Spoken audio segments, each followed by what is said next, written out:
Hello friends, welcome back to my YouTube channel. आज हम retirement वाले चैप्टर का पार्ट नंबर 5 शुरू करने जा रहे हैं। तो रिटायरमेंट वाले चैप्टर के अंदर कुछ हमारे टॉपिक कट चुके हैं। जो हमारे टॉपिक कट चुके हैं सिलेबस से, वो टॉपिक है हमारे पास adjustment of capital account. Second है हमारा preparation of loan account of the retiring partner, कि जो पार्टनर रिटायर हो रहा है उसका हम लोन काउंट बनाते हैं, वो भी हमारा कट चुका है।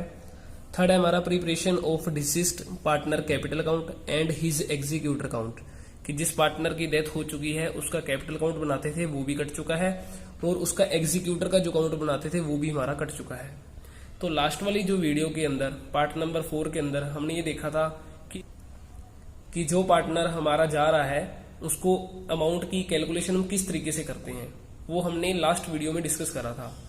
तो उसके बाद पार्ट नंबर 5 के अंदर हमारे ये कुछ टॉपिक थे जो हमने डिस्कस करने थे, बट ये हमारे टॉपिक सिलेबस से कट चुके हैं, तो इसलिए इन टॉपिक को हम नहीं करेंगे। तो इन टॉपिक के बाद है हमारा टॉपिक हिडन गुडविल। तो डेथ वाले पार्टनर के अंदर हिडन गुडविल क्या होती है, एडमिशन वाले चैप्टर में भी था हिडन गुडविल, और रिटायरमेंट वाले चैप्टर में भी हमारे पास है हिडन गुडविल का टॉपिक। तो हिडन गुडविल है क्या इसके अंदर? तो some time the firm agree to settle his retiring और deceased partner account by payment of a lump sum amount if such amount is in excess of his capital and share in reserve, revaluation, etc. The excess amount will be treated as his share of goodwill. तो hidden goodwill की हमने calculation किस तरीके से करनी है इसमें? तो इसमें हमारा ये कह रखा है कि जो पार्टनर रिटायर हो रहा है उस पार्टनर का कैपिटल काउंट की जो अमाउंट बनती है और उसका रिजर्व और रिवेल्यूशन अकाउंट में जो भी शेयर है उनको ऐड करने के बाद और जो अमाउंट हम उसको पे करेंगे उन दोनों का डिफरेंस ही हमारी हिडन गुडविल होगी। सपोज जैसे कि जो पार्टनर ए है वो रिटायर हो रहा है, उसकी अमाउंट जो बनती है 2 लाख रुपीस। अब जो रिमेनिंग पार्टनर है जैसे बी और सी कहते हैं कि भाई हम तेरे को 2.5 लाख रुपए दे देंगे। अब जो 50,000 रुपए एक्स्ट्रा पे कर रहे हैं हम ए को, वही हमारी हिडन गुडविल है। तो अब इसका हम एक प्रैक्टिकल क्वेश्चन सोल्व करते हैं। क्वेश्चन है हमारे पास A B and C are partners, profit sharing ratio है जो इनकी 1:2:3। C retires and his capital after making adjustment for reserve and profit on revaluation at ₹1,20,000। मतलब जो पार्टनर रिटायर हो रहा है उसका हमें कैपिटल और रिजर्व और प्रॉफिट वाला जो बैलेंस, मतलब सारे की सारी एडजस्टमेंट करने के बाद का बैलेंस हमें दे रखा है 1,20,000 rupees. A and B agree to pay him ₹1,50,000। भी ए और बी कह रहे हैं कि हम तेरे को भी 1,50,000 रुपए पे कर देंगे। तो मतलब जितने भी हमने रुपीज पे करे एक्स्ट्रा, वही हमारी इसकी हिडन गुडविल है। जैसे कि उसके बनते थे 1,20,000, जबकि उसे पे कर रहे हैं हम 1,50,000, जो 30,000 है वही हमारी हिडन गुडविल है। In full settlement of his claim, record necessary entry for the treatment of goodwill if the new profit sharing ratio is 1:3। तो सबसे पहले नंबर पे हम निकाल लेंगे इसकी हिडन गुडविल। उसकी अमाउंट कितनी आएगी? जो हमारी अमाउंट पे बाय ए एंड बी, ए और बी ने जो अमाउंट पे करी है वो है हमारे पास 1,50,000 रुपीज। और जो हमारे पास सी की जो कैपिटल है आफ्टर ऑल एडजस्टमेंट, कि सारी की सारी एडजस्टमेंट करने के बाद जो उसकी कैपिटल है वो है 1,20,000 रुपीज। इन दोनों का जो डिफरेंस है 30,000, वही हमारी इसकी हिडन गुडविल है। अब हमने इस हिडन गुडविल की जर्नल एंट्री पास करनी है। अब देखो, गुडविल की जो एंट्री पास करते हैं वो हम गेनिंग रेशियो में करते हैं। तो सबसे पहले हमें गेनिंग रेशियो की कैलकुलेशन करनी होगी। तो गेनिंग रेशियो का जो फॉर्मूला है हमारे पास new ratio minus old ratio. तो हमारे पास जो रिमेनिंग पार्टनर है वो ए और बी है, तो ए और बी की ही हम गेनिंग रेशियो निकाल लेंगे। तो ए की सबसे पहले नंबर पे न्यू रेशियो है हमारे पास 1/4 और बी की है 3/4। माइनस करनी है हमने इनका ओल्ड शेयर। जो ए का हमारे पास ओल्ड शेयर है 1/6 और बी का है 2/6। इसको हमने लेस कर देना है 1/6 एंड 2/6। इनका जो एलसीएम आ जाएगा वो हमारे पास 12 आएगा। इसको हम डिवाइड करेंगे 12 से, देन आंसर आएगा 3 की मल्टीप्लाई 1 से।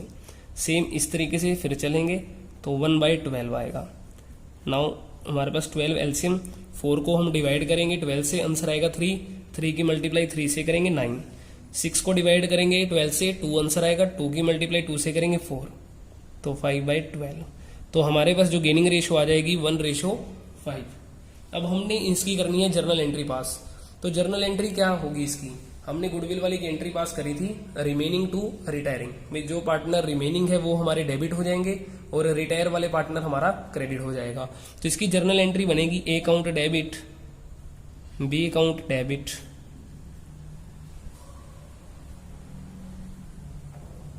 टू सी का कैपिटल अकाउंट, क्योंकि सी हमारा रिटायर हो रहा है और सी की हिडन की गुडविल की अमाउंट हमने निकाली थी 30,000 की। अब एक शर्त है कि ये जो रिमेनिंग पार्टनर हमने डेबिट करे हैं इनको गेन होना चाहिए, और गेन ही इनको हो रहा है एक्चुअल में। तो हमने इनकी अब अमाउंट पुट करनी है 30,000 डिवाइड बाय हम करेंगे 6 से, हमारे पास आ जाएगा 5,000। 5,000 इंटू 1 5,000, 5,000 इंटू 5 25,000। तो ये था हमारा हिडन गुडविल की एंट्री। तो ये था हमारा हिडन गुडविल वाला टॉपिक।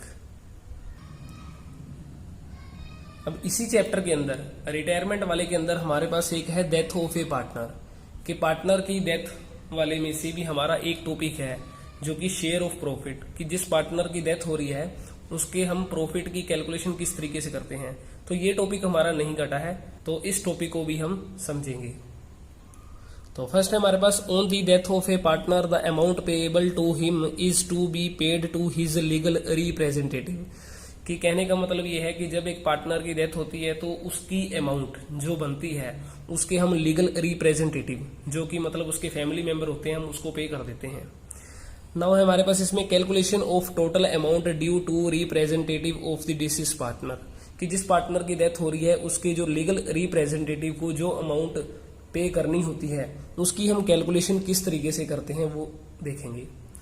तो जैसे इसमें फर्स्ट है हमारे पास जैसे following amount which are credit to his capital account, कि ये कुछ अमाउंट है जो पार्टनर के कैपिटल अकाउंट के क्रेडिट साइड में लिखते हैं। जैसे फर्स्ट है हमारे पास the amount standing to the credit of his capital account, भाई जो उसके कैपिटल अकाउंट जो उसका बैलेंस है रिटायरमेंट वाले पार्टनर का वो हम कैपिटल उसको पे करेंगे, तो वो भी हमारी क्रेडिट साइड में लिखी जाएगी। सेकेंड है his share of the increase in the value of goodwill of the firm, कि फर्म की गुडविल की जो वैल्यू में अगर इंक्रीज होती है तो उसके अंदर जो उसका शेयर बनता है वो भी उसको पे करेंगे। थर्ड है हमारे पास इंटरेस्ट ऑन कैपिटल, ठीक है। फोर्थ है his share of profit on revaluation of assets and liability, तो असेट और लायबिलिटी का जब हम रिवैल्यूएशन करते हैं उसमें जो प्रॉफिट होता है तो वो भी हम उसको पे करेंगे। मतलब ये हमारे पास कुछ आइटम ऐसी हैं जो पार्टनर कैपिटल अकाउंट की क्रेडिट साइड में लिखी जाएंगी। क्रेडिट साइड का मतलब ये है कि जिससे हमारा पार्टनर का कैपिटल अकाउंट इंक्रीज होता है, तो ये सभी की सभी वो अमाउंट हम लिख रहे हैं यहाँ पे। तो फिफ्थ है हमारे पास his share of undistributed profit और रिजर्व, तो जिसको हम 5 आइटम्स भी कहते हैं, तो यहाँ पे भी हम उसको शेयर उसको पे करेंगे। सिक्स है हमारे पास his share of profit up to the date of his death, तो ये वाला टॉपिक है हम आज डिस्कस करेंगे। तो जिसके अंदर क्या है कि जब पार्टनर की डेथ हो रही है तो डेथ तक का प्रॉफिट में से भी उसको बंदे को शेयर दिया जाएगा। नेक्स्ट हमारे पास इसमें following amount which are debit to his capital account.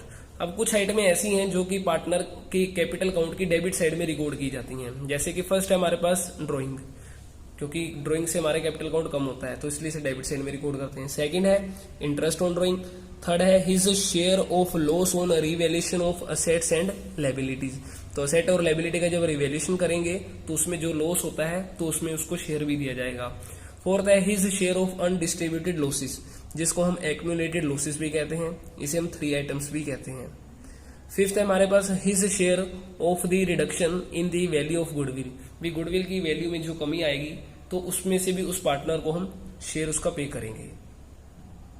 तो अब इसके अंदर से हम जो हमारे पास 6 पॉइंट है प्रॉफिट वाला उसको हम डिटेल में डिस्कस करते हैं। कैलकुलेशन ऑफ प्रॉफिट, अब जब पार्टनर की डेथ होती है तो उसके प्रॉफिट की हमने कैलकुलेशन किस तरीके से करनी है वो हम चीज डिस्कस करेंगे। तो कैलकुलेशन ऑफ प्रॉफिट हमारे पास 2 बेसिस पर है। फर्स्ट है हमारे पास टाइम बेसिस पर, सेकंड है हमारा ऑन टर्नओवर बेसिस, और टर्नओवर को हम सेल बेसिस भी कहते हैं। तो ये हमारे दो पार्ट हैं, ए पार्ट और बी पार्ट। ए पार्ट के भी हमारे आगे दो पार्ट हैं। तो यहाँ पे टाइम बेसिस के अंदर भी हमारे दो पार्ट कौन कौन से हो सकते हैं। फर्स्ट है लास्ट ईयर का प्रॉफिट, भी या तो प्रॉफिट की कैलकुलेशन करनी है हमने लास्ट ईयर के प्रॉफिट के बेस पर। सेकंड है हमारा इसमें एवरेज प्रॉफिट। तो फर्स्ट हम जो डिस्कस कर रहे हैं इसमें से ऑन टाइम बेसिस। तो टाइम बेसिस के अंदर से हम ना लास्ट ईयर प्रॉफिट, तो इसका फॉर्मूला क्या रहेगा, जब पार्टनर की डेथ हो रही है तो उसका हम शेयर निकालने के लिए तो हम ये वाला फॉर्मूला लगाएंगे, लास्ट ईयर का प्रॉफिट इनटू में टाइम, इनटू में शेयर ऑफ डिसीज्ड पार्टनर। जिस पार्टनर की डेथ हुई है उसका शेयर रखेंगे और लास्ट ईयर का प्रॉफिट रखेंगे। और टाइम हमारा यहाँ पे वो वाला आएगा कि जितने टाइम वो एक तरीके से जीवित रहा। जैसे कि समझ लो हमारे अकाउंट जो क्लोज होते हैं वो 31 मार्च को होते हैं, और उस पार्टनर की जो डेथ होगी 30 जून को होगी। अब जैसे ये हमारे पास है 30 जून को होगी इसकी डेथ, तो हमारे पास ये कितने मंथ का है टाइम इसमें, जैसे कि अप्रैल मई जून, तो यहाँ पे 3 मंथ है, तो इसको हम 3/12 लिख लेंगे। सेकंड है हमारे पास इसमें एवरेज प्रॉफिट। तो एवरेज प्रॉफिट में भी हमारे पास फॉर्मूला है एवरेज प्रॉफिट। तो एवरेज प्रॉफिट हमने निकालना सीखा था कि जितने सालों के प्रॉफिट है divide by number of year, मतलब जितने सालों का हमने प्रॉफिट जोड़ा है उतने से डिवाइड कर देंगे। इनटू में टाइम, टाइम का प्रोसीजर सेम यही रहेगा हमारा। इनटू में शेयर ऑफ डिसीज्ड पार्टनर। तो ये था हमारा कि टाइम बेसिस के अंदर, टाइम बेसिस में हमारे दो फॉर्मूले लग सकते हैं, दोनों में से जैसा मर्जी क्वेश्चन में आएगा वो हम लगा लेंगे। बी है हमारे पास इसमें टर्नओवर बेसिस। टर्नओवर बेसिस के अंदर हमें कुछ साइड में गिवन होती हैं, जैसे कि लास्ट ईयर की सेल हमें ये गिवन होगी, लास्ट ईयर का प्रॉफिट गिवन होगा, और sale up to the date of death, कि जब पार्टनर की डेथ हुई तो उस टाइम तक की सेल भी हमें गिवन होगी। तो हमारे पास इसमें जो फॉर्मूला लगेगा share in profit up to the date of death. तो लास्ट ईयर का प्रॉफिट जो कि हमारा ये है इसको हमने रखना है ऊपर, और लास्ट ईयर की सेल जो कि हमारी है इसको रखेंगे हम नीचे। इनटू में करंट ईयर की जो सेल, करंट ईयर की सेल का मतलब है sale up to the date of death, वो हम रखेंगे इनटू में शेयर। तो हमारा इसमें आंसर निकल आएगा। बस इस वाले फॉर्मूले में हम टाइम को नहीं लेते, क्योंकि जो हम ये प्रॉफिट निकालने जा रहे हैं ये हमारा उतने टाइम का ही निकलेगा जितने टाइम की पार्टनर की डेथ हुई थी। अब हम इन दोनों मेथड के एक एक प्रैक्टिकल क्वेश्चन को सोल्व करते हैं। फर्स्ट क्वेश्चन जो हम ले रहे हैं वो है हमारा टाइम बेसिस पर। टाइम बेसिस के अंदर हमारे दो थे, लास्ट ईयर का प्रॉफिट और एवरेज प्रॉफिट। तो मैंने यहाँ पे एवरेज प्रॉफिट वाला क्वेश्चन लिया है। तो जैसे हमारे पास क्वेश्चन है A B and C are partner है in a firm whose books are closed on March 31 each year. A died on 30 June 2018। भाई ए की जो डेथ होगी 30 जून 2018 को होगी। अब देखो अकाउंट जो बंद हो रही है मार्च 31 को, और उसकी डेथ हुई है 30 जून 2018 को, मतलब अप्रैल मई जून, मतलब वो एक तरीके से जो टाइम हम लिखते थे फॉर्मूले में वो 3 मंथ है, मतलब 3/12 एक तरीके से। And according to the agreement the share of profit of a deceased partner up to the date of death is to be calculated on the basis of average profit. मतलब अब पार्टनर की death हुई है तो उसको जो share देना है हमने वो एवरेज प्रॉफिट के बेस पर देना है। द प्रॉफिट लास्ट 5 ईयर है बीन 2014 का है 14,000, 2015 का है 18,000, 2016 का है 16,000, 2017 का 10,000 रुपीज हमें लॉस दे रखा है, 2018 का है हमारे पास 16,000 प्रॉफिट। तो नाउ आगे है हमारे पास calculate A share of the profit up to the date of death and pass journal entry. तो ये है हमारा इसका क्वेश्चन। तो सबसे पहले हम इसके अंदर कैलकुलेशन करते हैं एवरेज प्रॉफिट की। तो प्रॉफिट के लिए हमारे पास जितने भी सालों का प्रॉफिट था हमने ऐड करना है, लॉस को हमने लेस कर देना है। जब इसको हम टोटल करेंगे हमारे पास आ जाएगा 54,000, ये टोटल आ जाएगा। अब एवरेज प्रॉफिट निकालने के लिए हम करेंगे इसमें कि जितना भी प्रॉफिट आया है टोटल वो हमारा इसका ऊपर रखेंगे, डिवाइड बाय हम कर देंगे 5 से, क्योंकि हम 5 सालों के प्रॉफिट और लॉस को ले रहे हैं। तो डिवाइड करने पर हमारे पास आ जाएगा इसका 10,800 रुपये। तो ये हमारा आ गया एवरेज प्रॉफिट। अब हमने शेयर निकालना है डेथ वाले पार्टनर का, ठीक है, up to the date of death तक का। तो इसका हमने भी फॉर्मूला देखा है कि एवरेज प्रॉफिट इनटू में टाइम इनटू में शेयर। तो ये है हमारा इसमें फॉर्मूला। तो एवरेज प्रॉफिट है हमारे पास इसमें 10,800 इनटू में। अब टाइम वो हमारा एक तरीके से 30 जून को उसकी डेथ हुई है, तो अकाउंट जो बंद हो रहे हैं हमारे मार्च 31 को हो रहे हैं, तो हमारे पास ये 3 मंथ है इसमें। तो हम इसमें लिखेंगे 3/12। इनटू में करेंगे शेयर। अब पार्टनर का शेयर क्वेश्चन में गिवन नहीं है, तो जब क्वेश्चन में गिवन नहीं है तो उसे हम इक्वली मान लेते हैं। तो पार्टनरशिप डीड में हमारे पास क्या रखा था कि अगर क्वेश्चन के अंदर हमें रेशो ना दे रखी हो पार्टनर की तो उसको हम इक्वली लेते हैं हमेशा। तो हमारे पास 3 पार्टनर है तो हम इक्वली रेशो लेंगे 1/3 करके। तो इसे हम सोल्व करेंगे 3/12 है, इसको काटेंगे 1/4 आ जाएगा हमारा। तो 1/4 को हम इसे सोल्व करेंगे तो ये हमारे पास आ जाएगा 4 2 जा 8 और 2 28 बचेगा, 28 है हमारे पास, और 4 7 जा 28 और 2 0 हमारी लेफ्ट रह जाएंगी। तो इसको हम काटेंगे 3 की टेबल पर अगेन, तो ये हमारा आ जाएगा 900। तो मतलब है कि हमारा जो प्रॉफिट की कैलकुलेशन करने पर ए का जो शेयर है हमारा, जिस पार्टनर की डेथ हुई है, तो उसका 900 हमारा प्रॉफिट आया है एक तरीके से। तो अब इसकी हमने करनी है जर्नल एंट्री पास। तो जर्नल एंट्री पास करने की भी हमारे पास यहाँ पे 2 केस दे रखे हैं। तो फर्स्ट कह रखा है there is no change in profit sharing ratio of the existing partner, कि एग्जिस्टिंग पार्टनर की अगर प्रॉफिट शेयरिंग रेशियो में नहीं चेंजेस आया तो उस टाइम एंट्री हम क्या पास करेंगे। तो हमारे पास इसकी जो एंट्री फर्स्ट केस में रहेगी, हमारे पास entry profit and loss suspense account debit to जिस पार्टनर की डेथ हो चुकी है उसका कैपिटल अकाउंट। तो ए का हम लिख देंगे कैपिटल अकाउंट 900 रुपीज। अब हमने सस्पेंस अकाउंट को क्यों डेबिट करा है? सस्पेंस का मतलब ये होता है कि कुछ कमी हो सकती है, क्योंकि ये हमारा एक तरीके से परफेक्ट प्रॉफिट नहीं है, क्योंकि ये हमने लास्ट ईयर या फिर एवरेज प्रॉफिट पर इसे एज्यूम करा है कि हमारा लगभग वो इतना प्रॉफिट हो सकता है एक तरीके से। तो इसलिए इसे हमने profit and loss suspense account में डाल दिया है 900 टू ए का कैपिटल कर देंगे 900।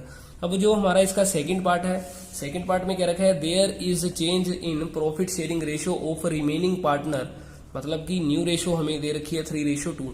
तो जब हमें न्यू रेशियो दे रखी होगी तो उस टाइम हमने profit and loss suspense account debit नहीं करना। तो उसकी सिचुएशन में हमें उस पार्टनर की गेनिंग रेशियो निकालनी होगी। तो गेनिंग रेशियो निकालने के लिए न्यू रेशियो माइनस हमें ओल्ड रेशियो करनी होगी। तो ये हमारे पास गेनिंग रेशियो का फॉर्मूला लगेगा। तो जैसे हमारे पास बी और सी 2 पार्टनर है, अब ए की डेथ हो चुकी है तो ए को नहीं लेंगे। अब इक्वली देखो न्यू रेशियो है, तो न्यू रेशियो हमें दे रखी है 3/5 और 2/5। माइनस करेंगे ओल्ड रेशियो थी 1/3 एक तरीके से। इसे हम सोल्व करते हैं, हमारे पास 15 एलसीएम आ जाएगा 9 - 5 तो 4/15, 15 6 - 5 1/15। तो मतलब जो हमारे पास गेनिंग रेशियो आ चुकी है 4:1 आ चुकी है। अब गेनिंग रेशियो में हमारे पास जो एंट्री बनेगी इसमें रिमेनिंग पार्टनर हमारे हो जाएंगे डेबिट।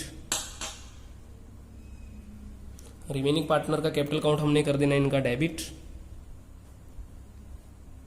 और 2 हमारा जो रिटायर हो रहा है या जिस पार्टनर की डेथ हो रही है उसका हमने कैपिटल अकाउंट करना है क्रेडिट।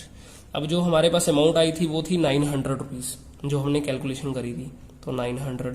अब 900 को हमने 4:1 में डिस्ट्रीब्यूट करना है। तो जब हम 900 को डिवाइड करेंगे 5 से तो देन हमारे पास अमाउंट आ जाएगी 180। 180 इंटू 4 करेंगे 720, और 180 इंटू 1 करेंगे तो देन 180 आ जाएगा।